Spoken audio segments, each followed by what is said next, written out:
اللهم صل وسلم وبارك على سيدنا محمد وعلى آله وصحبه وسلم. النهارده بقى انا عايزاكم تقولوا لي في الاول كده مبروك، لان جالي ميكرويف، وميكرويف غني عن التعريف. تمام، زي ما انتم شايفين كده انا هوريه لكم عشان انا بس استخدمه صح، لان انا كان عندي واحد بس من زمان خالص، بس ما كانش تاتش زي كده. عملت فيديو على اليوتيوب عشان اعرف طريقة تشغيله او استخدامه. هو كده وهو مفتوح، هو وصله كهرباء.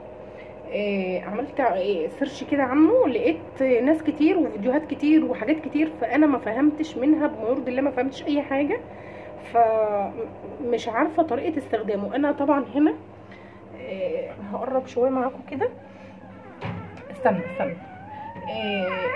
بس انا ماسكاكه اهو خلاص. طبعا ملك ظاهر معاكم في كل الفيديوهات، ف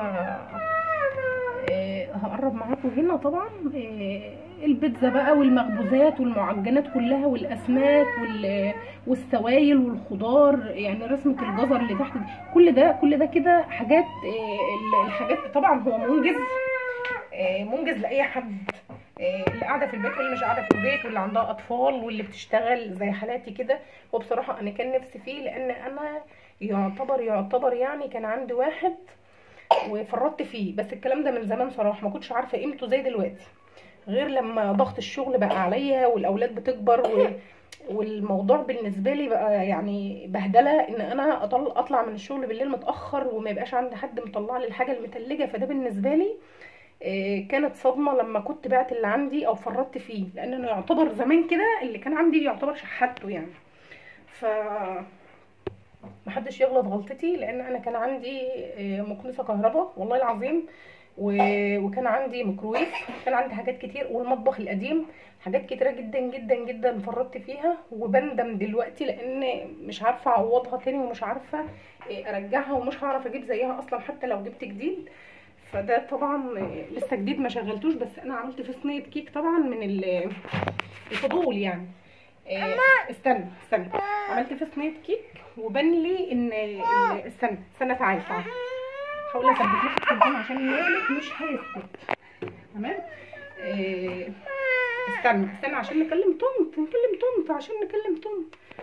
فبص خد برتقانه هنا. طبعا انا عملت فيه صينيه كيك، ظبطت التايمر بتاعي اللي هو ضغطت على الزرار اللي تحت مكتوب عليه ستارت، اللي هو ده. تمام، اللي هو ده اهو. ضغطت على ده، وصلت طبعا الكهرباء، وضغطت على ده. يعتبر الضغطه ب 30 ثانيه، كل ضغطه 30 ثانيه، فانا فضلت تك تك تك تك. ده صوت الغساله يا جماعه، ما تتفجعوش، صوت الغساله، معلش سوري يعني على الاصوات اللي حواليا، مالك والغساله والدنيا يعني. ده كده. لما انا عملت فيه صينيه كيك، حسيت ان الكيك احنا بنحبها طريه، فهي طلعت معايا شويه كده ناشفه، وشها يعني ايه ناشف شويه، فاضطريت ان انا اصب عليها صوص شوكولاته كتير بسرعه وهي سخنه عشان تديني الطراوه. يا حبيبي استنى يا بابا، استنى حبيبي عشان تديني الطراوه. لا استنى ده كخ عشان تدينا الطراوه اللي احنا بنحبها يعني، عشان مش بنحبها ناشفه. تمام. ده بالنسبه للكيك. ظبطت التايمر وفضلت طبعا انا مش عايزه افضل اضغط على ده تك تك تك تك تك كده لحد ما اعمل مثلا لو عايزه 40 ثانيه. انا دلوقتي 4 دقائق و40 دقيقه. انا طبعا صينيه كيك من 35 ل 40 دقيقه او 45 دقيقه على حسب بقى ما هي كبيره ولا وسط ولا ايه. انا طبعا طلعت ناشفه معايا شويه، فانا عارفه ان الغلطه مش في العجين او الخليط بتاعها، لا، لان انا بحط مقادير معينه، وانا شغاله بعملها بالبركه كده، بس عمرها ما باظت مني يعني. استنى حبيبي ثواني خلاص. انا اهو شايلاك اهو، بس تعالى مع ماما. طبعا اتعودتوا على مالك في كل الفيديوهات، لا يروح والله. تمام. هثبت التليفون كده واحاول اتكلم معاكم. ثواني استنى. طيب نثبت التليفون كده لطنط. بص طنط اهي. هو مصدق ان هو شايف طنط. استنى يا حبيبي، استنى. فطبعا انا عايزه افهم بس حاجه صغيره. هي لما نشفت، هل الفرن بيشتغل مع الشوايه؟ يعني هو الفرن بيشتغل مع الشوايه من يعني انا ظبطت تايمري مثلا على 40 دقيقه. حلو. طيب ال 40 دقيقه كانت هي استوت فوق وتحت، وانا فصلت او خلاص الوقت خلص فهو فصل يعني. هل الشوايه والفرن خلاص شغالين مع بعض؟ لان الفرن البوتاجاز طبعا احنا لما بنعمل فيه بنشغل من تحت، وعلى ما بتستوي من تحت على نار هاديه بتكون هي اصلا بقت معايا من فوق تمام. ده شكله من جوه وده شكله من بره اهو زي ما انتم شايفين. واللي عنده حاجه انا قلت في الاول هو اسمه تورنيدو اهو، بس انا عشان ما بانش في اهو ما بانش في البتاع الازاز بتاعه اهو زي ما انتم شايفين كده. انا اكتر حاجه بسال وبستفسر عنها عشان برضو ما بوظش حاجه او كده، عايزه اعرف هو تشغيله عامل ازاي، تشغيله ده عامل ازاي، لان انا بصراحه يعني خفت يكون نشفان الكيكه دي منه. ان انا مثلا بيشتغل حاجه، هل هو بيشتغل مثلا شوايه لوحدها ولا مش عارفه مش فاهماله يعني، فانا كده صح ولا لا؟ طب وحاجه تانية، ده اول سؤال، الفرن بيشتغل لوحده والشوايه لوحدها ولا لا، ولا الاتنين بيشتغلوا مع بعض مجرد انا ظبطت تايمري؟ دي اول سؤال. طيب تاني سؤال، بالله عليكم ركزوا بس معايا. انا دلوقتي وصلت كهرباء مثلا، دلوقتي وصلت كهرباء تمام تمام. طيب جيت على هنا الزرار اللي مكتوب لي عليه ستارت، جيت ضغطت عليه، المفروض ان انا الكيكه دي مثلا 40 دقيقه 30 دقيقه على حسب مثلا الحاجه اللي انا هحطها. هل انا اضغط مثلا لحد ما اوصل لافضل اضغط على الزرار، ولا الزراير دي، لان انا مش عارفه صراحه. يا رب تكونوا شايفين كده، انا هحاول اقرب لكم. الزرار اللي تحت اللي مكتوب عليه ستارت ده اهو، اول واحد تحت، افضل اضغط عليه لما اوصل للمده اللي انا عايزاها. حاولت اشغل البقره دي اللي هي تحت دي، ما عرفتش برضو يعني ما اشتغلتش معايا. الزراير اللي فوق فيهم انا فهمت ان ده كده بيفصل معايا، ده يا ربي ستوب اللي مكتوب عليه ستوب، واللي تحت ده تشغيل. والبقره دي ما عرفتش بقى صراحه، انا يعني ما استفدتش من الفيديوهات اللي شفتها على النت. فانا عندي سؤالين، السؤال الاول تاني، الفرن والشوايه، يعني انا مثلا لو حاطه صينيه كيك دلوقتي جوه وظبطت التايمر بتاعي على الوقت اللي انا عايزاه، صينيه كيك او غيره يعني، هل الوقت اللي انا ظبطته ده الحاجه اللي انا عايزاها تشتغل معايا هو كده فرن وشوايه مع بعض تمام؟ ده اول سؤال. ولا شغل ده لوحده وده لوحده؟ ده اول حاجه. تاني حاجه، لما بفضل افضل اضغط من الزرار اللي تحت ده ولا لا، ولا اضغط على الزرار وفي حاجه تانية؟ يعني الزرار دي كلها انا هحاول اقرب لكم عشان لو في حد عنده تورنيدو ما اقعدش اجرب بقى وابوظ وكده، وانا ماليش مراره اساسا ان انا اقعد ادخل على النت واشوف فيديوهات. وصراحه البتاع بتاعه اللي هو جاي معاه ده ما فهمتش منه برضو اي حاجه، اللي هو الكتالوج اللي بيبقى معاه ده او الضمان، اقسم بالله ما فهمت منه اي حاجه. وحسيت ان انا ممكن اخرب الدنيا كده، لان انا صراحه ماليش طولة بال ان انا اقعد، انتوا عارفيني يعني، ان انا اقعد اجرب واسمع وبعد كده انفذ. لا، ما انا عايزه اشغله كده وخلاص، لان هو بالنسبه لي هو منجز في منت. بيبقى عندي الفينو بطلعه في ثانيه. الفينو بيبقى طبعا في الفريزر، كلنا بنجيب فينو وبيبقى بزياده فبنشيله في الفريزر في ثانيه في ثانيه في ثانيه صراحه. جربت فيه عيش توست بجبنه، جبنه حمراء وكده، وجبنه موتزاريلا واللانشو، جربت فيه الحاجات دي، طلع صراحه رهيب رهيب رهيب. هو حلو صراحه في الحاجات اللي زي كده، في الفطار السريع وفي الحاجات اللي زي كده. فيا ريت اللي عنده معلومه او عنده حاجه، او اللي فهم سؤالي او اللي ما فهمش سؤالي يسالني، لو عنده تورنيدو يرد عليا بالله عليكم عشان ما بوظت حاجه. وطبعا انا بشكر، مش عايزه اقول مين اللي جابه او مين اللي دخل عليا بيه، يعني الحمد لله.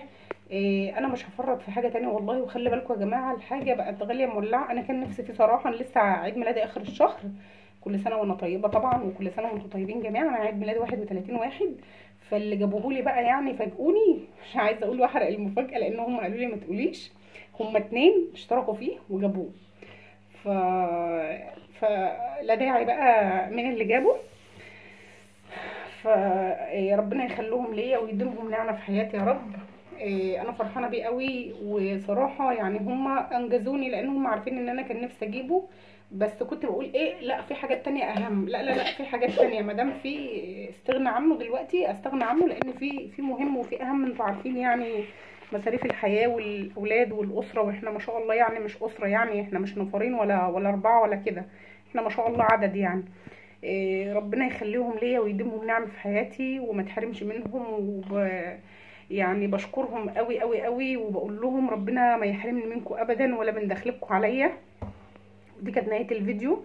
وفي حاجه، ايوه يا جماعه، في حاجه مهمه قوي قوي قوي، بالله عليكم بالله عليكم بالله عليكم، استحلفكم بالله، اللبن ده عندي، اللبن ده اسمه نيو كيت، نيو كيت، اللبن ده سنه، بالله عليكم اهو، عشان لو حد هياخده اهو عمر 12 شهر اهو، منذ الولادة لعمر سنة، يعني اخره سنة اهو، عشان لو حد هياخده كش.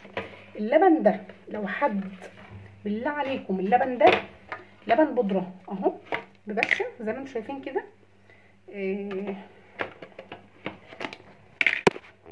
لابسه الحظاظه بتاعت كوكي عشان كوكي مش موجوده، فلابسه حاجه من ريحتها بس، يعني عشان ما حدش يقول لي هي هدى لابسه ايه. لابسه الحظاظه بتاعت بنتي، ربنا يرجعها بالسلامه، يعني هي مش موجوده، فانا هي بتحبني ابقى محتفظه بحاجتها كده معايا، يعني عشان افتكرها دايما يعني. المهم اللبن ده اسمه نيو كيت، اللبن ده حساسيه البان، او خليني اقول كده بالمختصر، الاطفال اللي هم الرضع اللي عندهم حساسيه البان، اللبن ده عشان تصرفيه او عشان حد يجيبه، حتى لو انتوا لكوا واسطه في المستشفى اللي هي الشطبي، اقسم بالله ما هتصرفوها حتى لو لكوا واسطه. اللبن ده انا عشان ابني كان تعبان وعنده حساسيه، اتبهدلت جدا على ما صرفوهولي وعلى ما جابوهولي.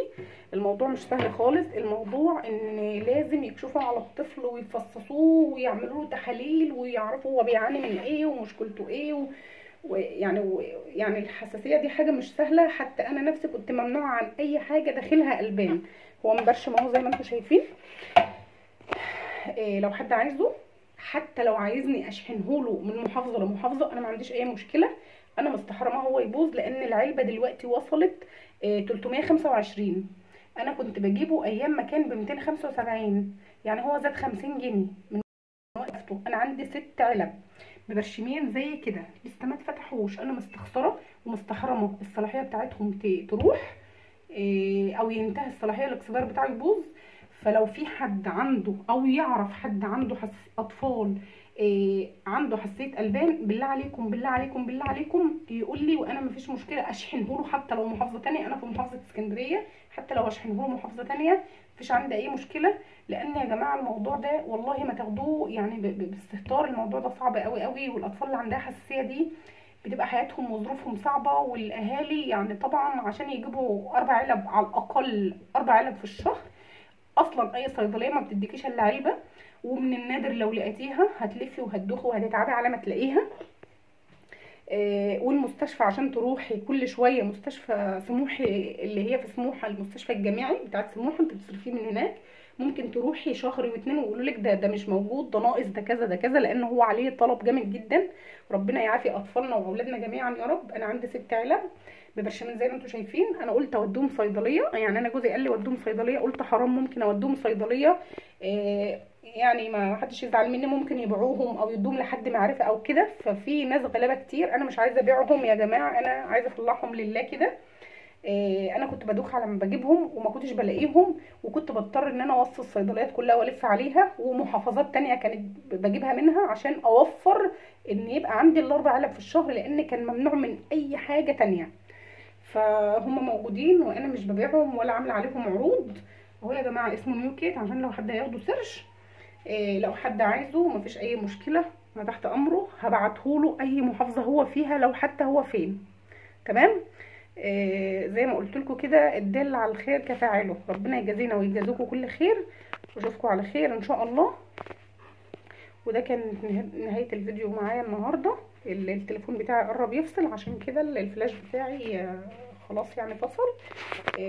اشوفكم على خير واشوفكم فيديو جديد. وبالله عليكم اللبن اهو يا جماعه اهو، برشم زي ما انتم شايفين كده اهو، وموجود عندي 6 علب اهو.